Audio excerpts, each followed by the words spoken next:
Subhanaka la ilma lana illa ma 'allamtana innaka antal alimul hakim. Amma ba'du. Yang sama-sama kita hormati guru kita bersama Kiai Haji Mustafa. Semoga Allah panjangkan umur beliau di dalam sehat dan afiat dan ketaatan kepada Allah dan Rasul. Semoga beliau terus bisa membimbing kita semua ke jalan Allah, ke jalannya Nabi kita Muhammad sallallahu alaihi wasallam.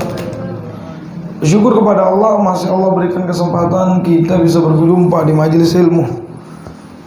Majelis ilmu ini majelis yang diperhatikan oleh Allah dan diperhatikan oleh Nabi kita Muhammad.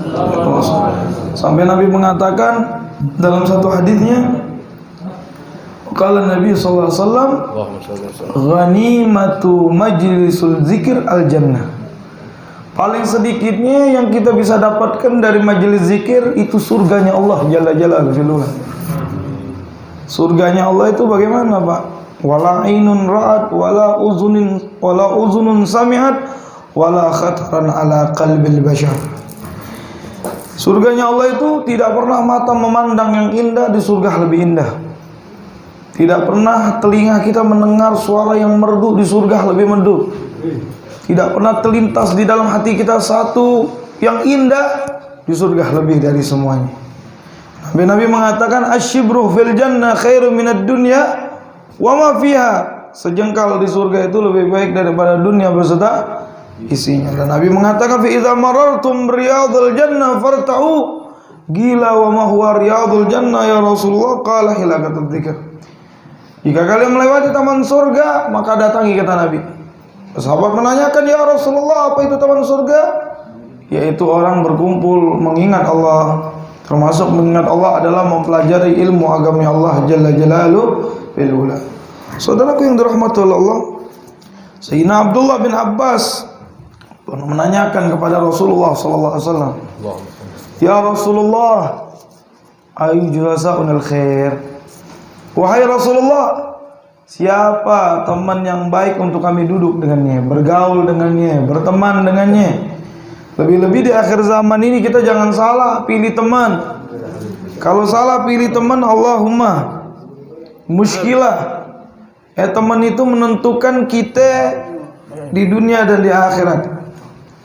Yang menentukan akhlak kita, pola pikir kita. Makanya harus berteman dengan orang-orang yang saleh. Apa kata Sayyidina Abdullah bin Abbas? Ya Rasulullah, ayyu julasaunal khair. Wahai Rasulullah, siapa teman yang baik saya duduk dengannya? Yang pertama, Nabi mengatakan, faqala Nabi sallallahu alaihi wasallam, man dzakarakumul billahi ru'yatuh. Teman yang baik itu kriterianya yang pertama, man dzakarakumul billahi ru'yatuh. Yang mengingatkan kamu kepada Allah kalau melihatnya.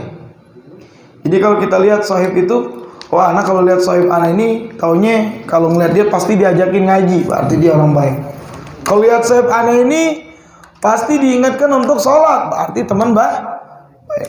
Oh, kalau lihat sahib anak ini sebaliknya, kalau lihat dia pasti tahu, pasti mau diajakin maksiat, ini udah baik untuk kita temenin.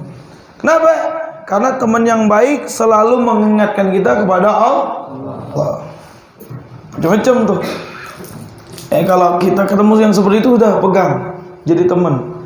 Karena dia bakal dicemburu ketika kita jatuh kepada kemaksiatan, dan dia merasa sayang kalau kita lepas dari kebaikan. Lalu diajakin terus, holan diajakin, zikiran diajakin, naji diajakin, tempat-tempat baik deh dia suka ngajak.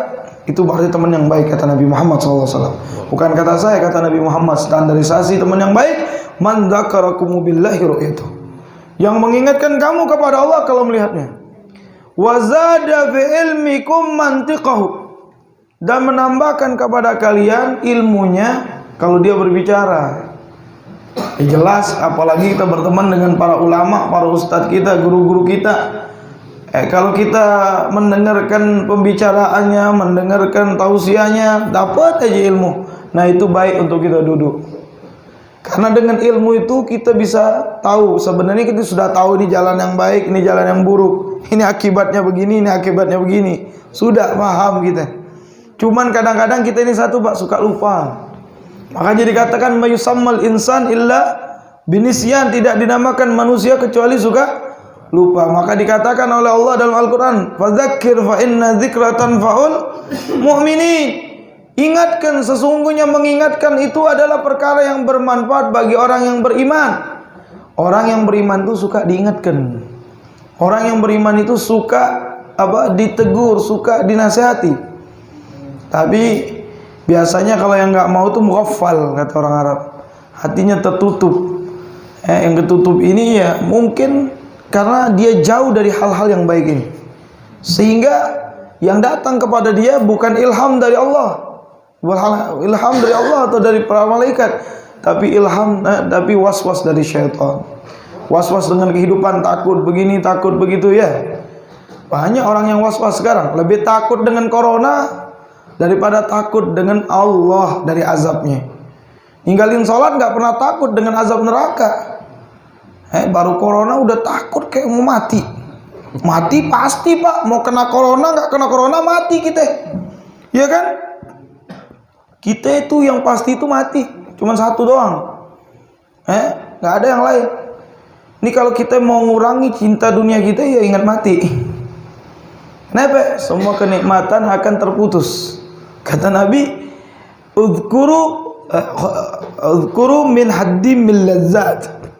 Aktsiru min haddimil lazzat. Kata Nabi Muhammad, perbanyak untuk mengingat yang menghancurkan kelezatan nikmat duniawi ya, yaitu dengan mengingat mati. Kita berapa kali sehari? Nabi Muhammad 17 kali dalam riwayat ingat untuk kembali kepada Allah. Kita boro-boro ingat kayak hidup seumur hidup. Itu yang Nabi katakan. Memang tuh ada hadis Rasulullah mengatakan apa ya dalam hadis? Kun fid dunya, apa kata ish fid dunya ka'annaka ta'ishu abada. I'mal li dunyaka ka'annaka ta'ishu abada wa'mal li akhiratika ka'annaka tamutun ghadan. Sebenarnya Nabi mau kasih kebelanan pikiran. Tengah-tengah nih Nabi kasihkan gambaran. Apa kata Nabi? Beramallah untuk duniamu seolah-olah engkau hidup selamanya. Maksudnya bukan Nabi memberitahu hidup ini bakal abadi, tidak. Maksud Nabi, berperanlah selagi bisa, bekerjalah selagi bisa. Ya, jadi sampai kapan ya? Dunia darut apa? Dunia ini tempatnya capek. Kalau ente mau istirahat tuh nanti di barzah.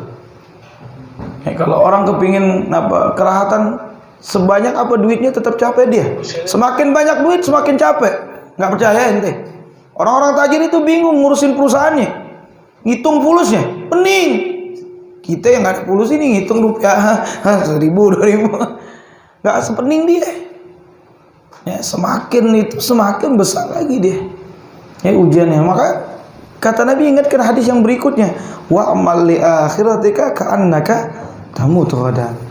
Kata Guru Zaini Abdul Ghani ketika mensyarahkan ini hadis, siapa yang menjamin, kata beliau, kalau kita bakal hidup selamanya? Ada nggak? Nggak ada. Hatta Allah mengatakan semua yang bernafas akan meninggal dulu. Tapi pasti ada, kita bisa menjamin kalau kita pasti akan mati. Kenapa ente sibuk untuk mengejar sesuatu yang tidak pasti? Untuk mengejar perkara yang lebih pasti itu kematian, maka perlu amal di sana. Maka gunakanlah dunia kita untuk akhirat kita. Makanya kun fid dunya ka'annaka gharibun aw 'abirus sabil. Orang yang paling intibah, terbangun di dalam kehidupan dunia ini, dia menjadikan dunia ini kun fid dunya ka'annaka gharib. Kamu jadikan hidup di dunia ini bagaikan kamu itu perantau yang bakal balik ke kampung halaman, kepingin membawa banyak kejutan. Ya kalau kita ini misalkan perantau nih, kalau ada yang perantau di sini, ya kita bayangkan orang-orang perantau itu jauh datang dari kampungnya ke Jakarta, ke Jabodetabek mau cari rizik. Nanti kalau sukses balik ke kampung bisa deh nolongin keluarga, bisa bawa keluarganya, banyak deh niat-niat baik, ya kan? Begitu juga kita di yaumil qiyamah. Semakin kita banyak amalan kita, semakin kita banyak nih, nanti besok kita bisa bantu yang sekeliling kita untuk bisa mendapatkan syafaatnya Nabi kita Muhammad SAW. Nah ini ta'alluq inilah yang harus dibangun dengan para guru kita, yang mewarisin daripada ilmunya Nabi kita Muhammad sallallahu alaihi wasallam. Saudara yang dirahmati Allah, yang kedua tadi apa? Man zakarakum billah ru'yatu wa dzata fi ilmikum man tikahu. Yang terakhir kata Nabi, wa zakarakumul akhirah ilmu, dan mengingatkan kalian kepada akhirat ilmunya. Nah, kalau ada teman yang seperti ini, kalau ada guru yang seperti ini, maka jangan jauh-jauh darinya. Itulah yang terbaik menurut Rasulullah SAW. Jadi yang terakhir, ilmunya tuh mengingatkan perkara akhirat, bukan ingatkan perkara dunia aja. Oh, ente kalau punya ilmu, ente bakal terkenal. Oh, ente kalau punya ilmu, ente bakal jadi orang tajir. Oh, ente kalau punya ilmu, ente punya kedudukan, punya mengikut yang banyak. Itu berarti belum menjadi julasa yang baik. Julasa yang baik itu dari guru-guru kita atau para sahabat kita yang dia dengan ilmunya mengingatkan perkara akhirat. Semakin bertambah ilmunya, semakin tawadhu. Bertambah ilmunya, semakin istiqamah. Semakin bertambah ilmunya, semakin banyak amal solehnya. Semakin tambah ilmunya, semakin mengimpakkan daripada hartanya di jalan Allah, sehingga tabungannya banyak kelak di yaumil qiyamah. Saya doakan tahun depan selesai pucuk ini. Yang di atas selesai, amin ya rabbal. Akan Allah gerakkan, ya Rabb, engkau yang maha pembolak balik hati, menggerakkan orang yang dilebihkan oleh Allah riziknya untuk membangunnya, amin ya rabbal alamin. Nah, yang terakhir anak menyampaikan kepada antum sekalian, kita ini di masa-masa ujian. Kata pepatah Arab, indal imtihan, ulama mengatakan indal imtihan yukramul mar'u au yuhan. Ketika diuji itu orang bisa jadi mulia dan bisa jadi terhina. Kalau kita ujian waktu sekolah, kalau kita ujian mau kuliah dulu atau sekolah ya, kalau kita belajar dengan tekun, kemudian kita bisa menjawab soal dan nilai kita bagus, kita akan dipuji oleh guru kita. Kalau kita sudah tekun tapi nilainya masih kecil juga karena kitanya tidak memahami sangat tentang persoalan tersebut. Tapi yang penting kita sudah ada kesungguhan, kadang-kadang masih stabil nilainya. Ini udah nggak belajar, nggak ngerti, mau jawab apa lagi, nilainya severe. Bagaimana mendapatkan kemuliaan? Jadi maksud dari cerita yang Habib sabarkan tadi untuk kita berpikir. Bahasanya ketika diuji itu kalau kita sabat, kita akan selamat. Apa cara keluar dari ujian? Apa kata Allah dalam Al-Quran? Wasta'inu bisabri wassalah innaha lakabiratun illa alal khasyiin. Maka minta tolonglah dengan kesabaran dan sholat. Sesungguhnya sholat itu besar bagi orang-orang yang khusyuk. Ini kalau orang-orang yang di luar ahlu sunnah, nerjemahinnya lain tuh tafsirannya. Kata ulama ahlu sunnah menjelaskannya lebih dalam dari mereka itu. Mereka cuman bilang itu, jadi ente jangan tawasul. Kalau ente mintanya pertolongan sama Allah dua ini aja, dengan kesabaran dan sholat. Loh, kalau dia teliti makna sholat lebih dalam, lughatan apa? Doa bil khair, berarti dengan sholat dan berdoa. Maka itulah kabiratun illa alal khasyiin, itu besar manfaatnya bagi orang yang khusyuk memohonnya kepada Allah Subhanahu wa taala. Paham tuh? Jadi bagaimana bagaimana? Ya tetap kita bersabar. Bersabar bagaimana? Kita ya semaksimalnya kita ikhtiar, cukup. Alhamdulillah ya Rabb. Dan Allah Maha mengetahui dan Allah memberikan secukupnya, kita syukuri. Kata menurut saya orang Indonesia ini paling qanaahnya orang, mungkin paling sabarnya orang. Kami diinjak terus beb. Yang injak nanti Allah injak, akan ada saatnya diingatkan oleh Allah Subhanahu wa taala. Jangan takut, Allah itu Maha Adil, Pak. Ingat, Allah salah satu sifatnya al-adil. Dan Allah akan memberikan keadilannya. Kalau nggak di sini nanti di yaumil qiyamah akan diadili seadil-adilnya. Apa dalam surat Yasin kita suka baca? Apa Allah mengatakan apa itu? Wa afwahihim wa tukallimu aydihim wa tashhadu arjuluhum bima kanu yaksibun. Apa itu? Al-yauma nakhtimu ala afwahim.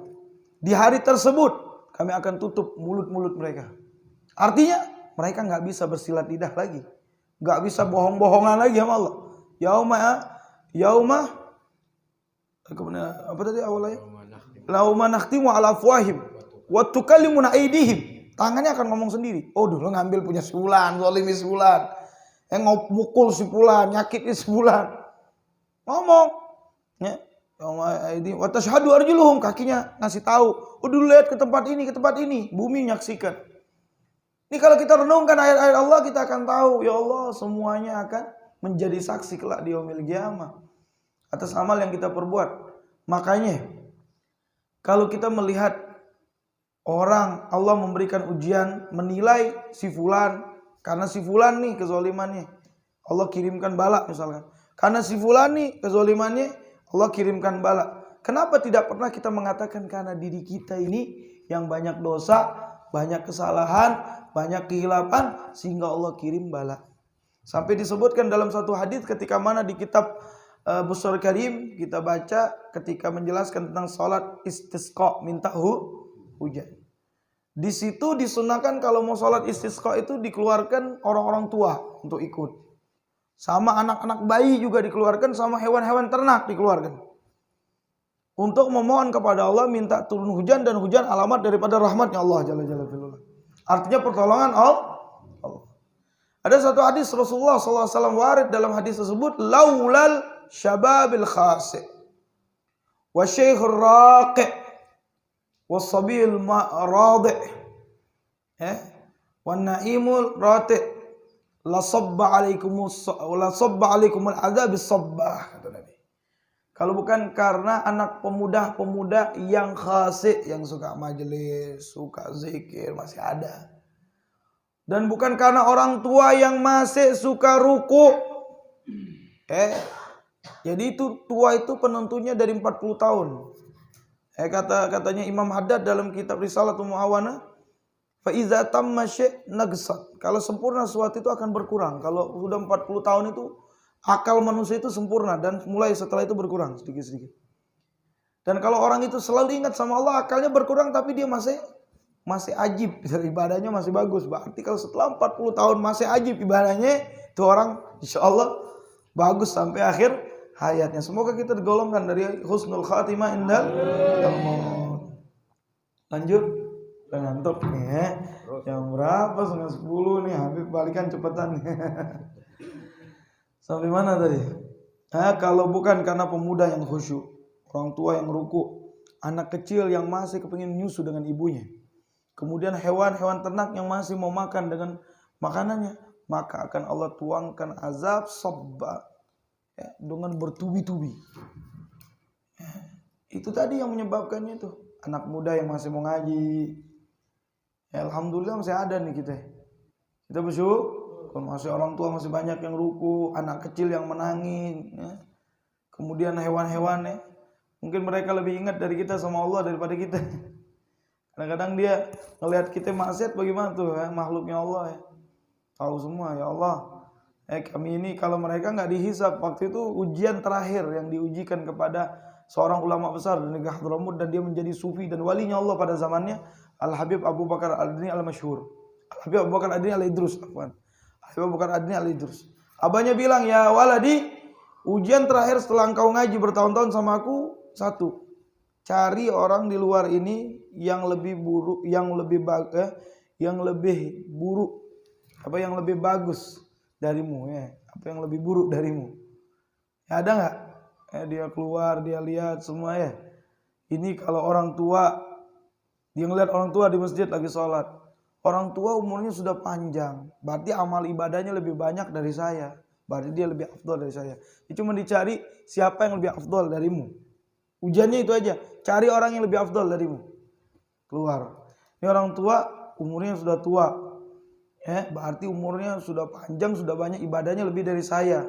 Kalau saya belum tentu bisa sepanjang dia umurnya, berarti dia lebih afdol.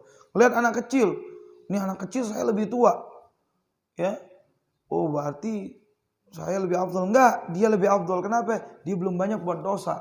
Kalau saya mungkin sudah banyak buat dosa, umur udah tua nih. Jalan lagi, terus satu persatu akhirnya dia ketemu anjing. Bulukan anjing tuh, bulukan.